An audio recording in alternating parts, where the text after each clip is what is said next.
เป่าแล้วเป่าขี้โคลนออกมาเนาะเป่าขี้โคลนจะพื้นใต้ผมอันนี้ความลึก40 เมตรโอ้ย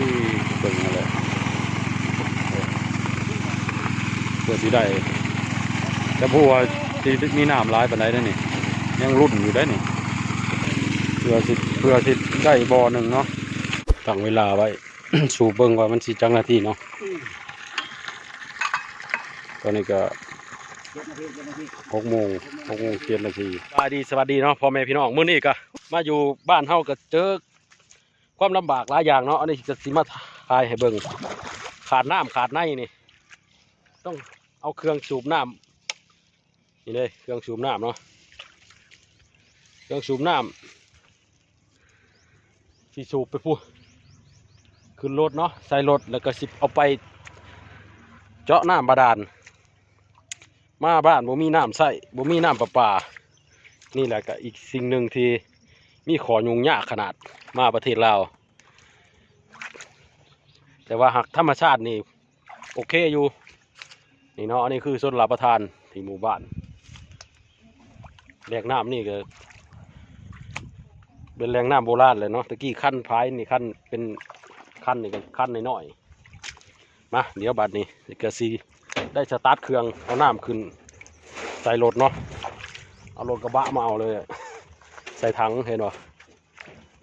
นี่เนาะพี่น้องผู้ใดมักบรรยากาศแบบนี้ก็ฝากกดไลค์กดแชร์เนาะกดติดตามและคอมเมนต์กัน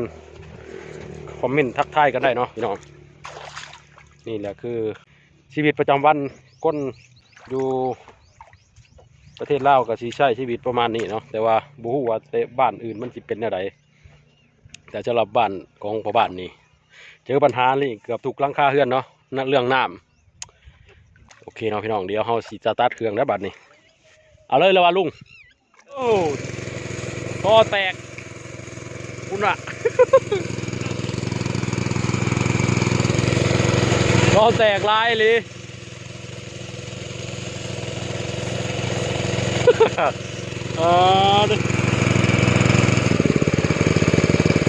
อาลีก่อนยังหน่อย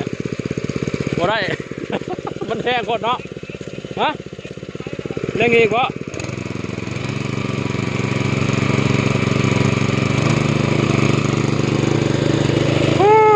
นี่เนาะสิ่งที่เจอเนาะ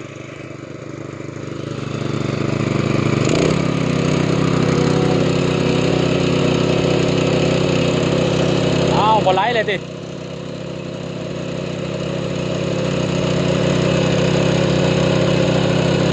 แล้ว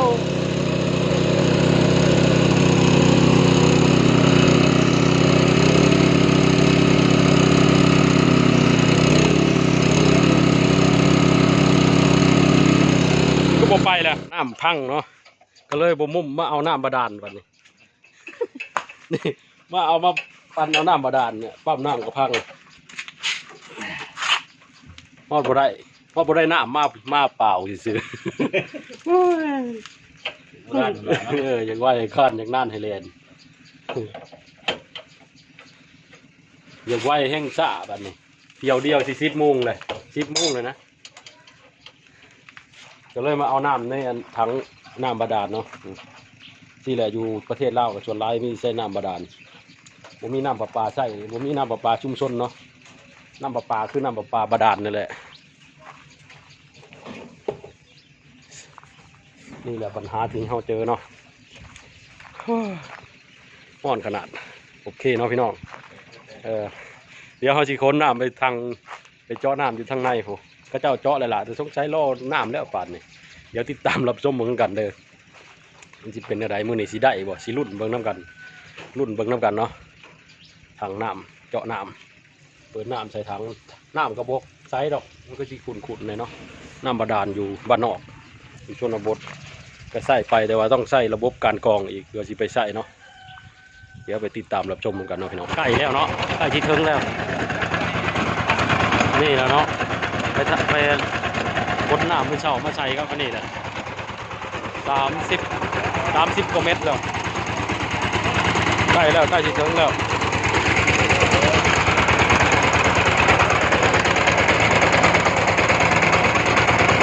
ารกิจทางเจาะน้ำคนน้ำเบิดมือเบิดเวียนเกือบตายเดี๋ยวเพิ่นว่าสิถึงแล้วเนาะเดี๋ยวบาดถึงเขามาถ่ายให้เบิ่งอีกเทื่อหนึงเนาะง่ายออกแล้วเนาะมองนี่มองเจาะต้นมืดต้นทำเริ่มง่ายแล้วเริ่มเคลื่อนที่แล้วเอาขึ้นรถนี่เนาะพี่น้องเจาะเบิดมือจนคำเนาะเพิ่นว่าถึงแล้วเนาะเพิ่นว่าชุดเสียมเลยชุดเล็กของเพิ่นเลย40กว่าเมตรเพิ่นว่า41เมตรเนาะเดี๋ยวเพิ่นว่ามื้ออื่นเช้าจังสิเอาทอลงเนาะเพราะว่ามื้อนี้มันค่ำแล้วเริ่มย้ายเครื่องออกก่อนเนาะการล่างบัดนี่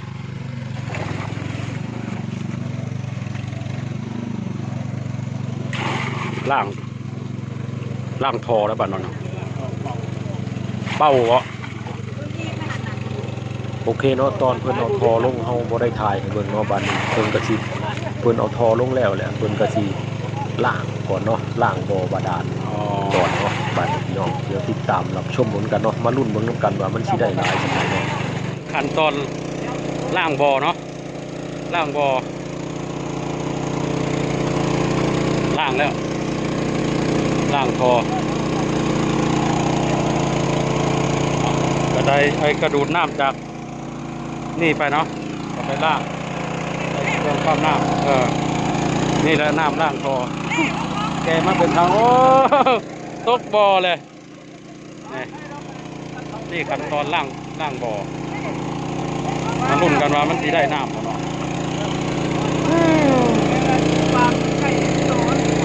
เพื่อสิได้เพื่อ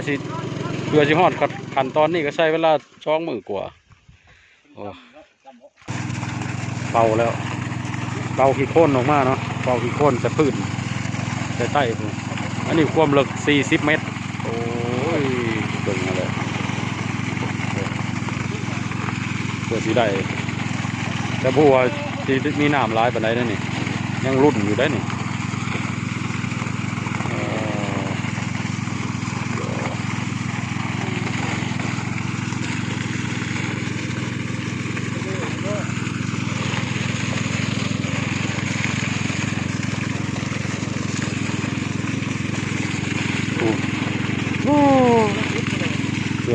เพื่อสิได้บ่อหนึ่งเนาะ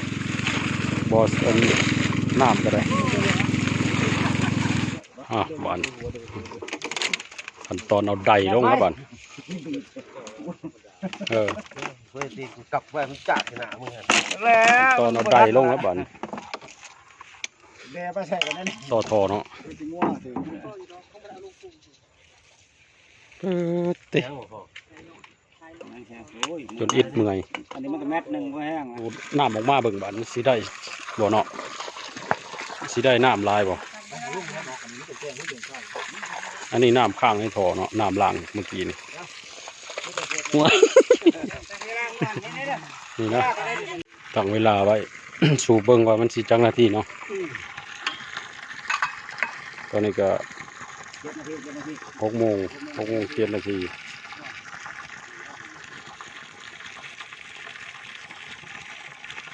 6 โมง 7 นาทีโอเคเนาะมือที่2ก็จนคำนี่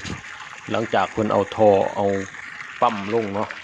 ดูดน้ำข้างในทอออกเนาะพี่น้องเดี๋ยวเพิ่นให้ป้าไว้ประมาณคืนหนึ่งพอตื่นเช้ามานี่เนาะเพิ่นก็มาดูดเบิ่งว่ามันสิได้หลายสำใดอันนี้คือน้ำบาดาลเนาะที่ผสมกี่จมกี่โคนออกมาเพิ่นว่าให้ดูดเบิ่งมันสิได้บ่ถังนี่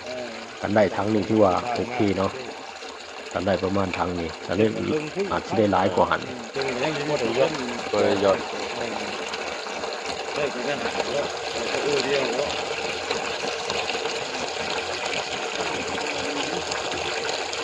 มาได้เด็ดโอ้ยตั้งแต่ว่านนี่มันสิได้หลายชำไรเนาะน้ำเนี่ย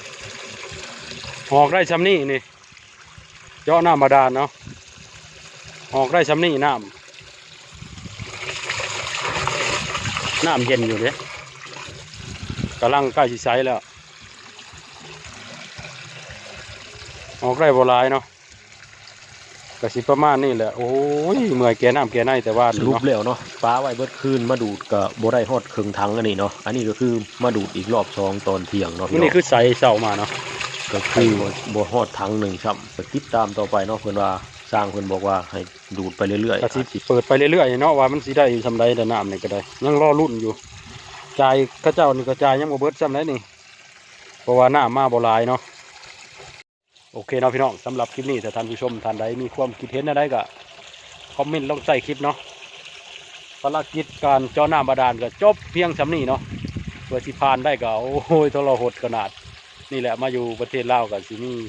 ข้อเสียแล้วก็ลำบากแบบนี้เนาะการขาดน้ำมันอันดับหนึ่งเลยโอเคเนาะพี่น้องสำหรับท่านใดมีความเห็นแล้วก็คอมเมนต์ลงใต้คลิปเนาะสำหรับคลิปนี้ก็สบายดีสวัสดีบ๊ายบายเบิดเลย